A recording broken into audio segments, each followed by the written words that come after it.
ისტორიას ხელებით ასე ხუია პროექტს, რომლის შემაჯამებელი ღონისძიებაც გონიო აფსაროსის ციხეში გაიმართა. მასში სხვადასხვა კერძო და საჯარო სკოლის მასწავლებლები მონაწილეობდნენ, რომელთა ნამუშევრებიც გამოიფინა, ჩატარდა სხვადასხვა სპორტული და შემეცნებითი აქტივობა. დღეს ბოლოს კი გამარჯვებული სკოლების მოსწავლეები დააჯილდოვეს ამავე პროექტის ფარგლებში გონიო აფსაროსის არქეოლოგიურ კომპლექსში. დუმბაძის მოთხრობის მიხედვით სპექტაკლი ჰელადოსი დადგეს. პროექტს შეეხე ისტორიას ხელებით აჭარის კულტურული მემკვიდრეობის დაცვის სააგენტო ახორციელებს. სკოლა ენერგების მოსწავლეები აქტიურად იყვნენ ჩართული ღონისძიებაში.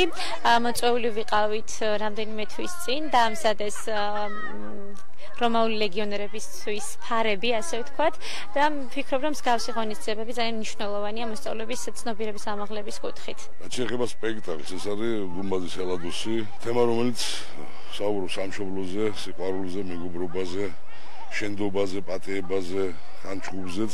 თავარია, რომ ანგარიშორებით არ ვიყო დაკავებულები და პირიქით დავმეგობრდეთ. სააგენტო ყოველწლიურად ატარებს შემეცნებით პროგრამებს და გაკვეთილებს გონიოს ციხეში და რამდენიმე სკოლა იყო ჩართული მიმდინარე წელს ამ შემეცნებით პროგრამებში. დღეს იყო შემაჯამებელი ღონისძიება, სადაც რამდენიმე სკოლის წარმომადგენელს გადავეცით შესაბამისი სიგელები და ეს ვფიქრობ, რომ იქნება სტიმული უამრავი სკოლისთვის, რომ მიიღოს მონაწილეობა როგორც გონიოს ციხეში, ასევე პეტრას ციხეზე სხვადასხვა საგანმანათლებლო პროგრამებში, რომელსაც აჭარის კულტურული მემკვიდრეობის დაცვის სააგენტო სთავაზობს და დღეს ასევე შედგა სპექტაკლი.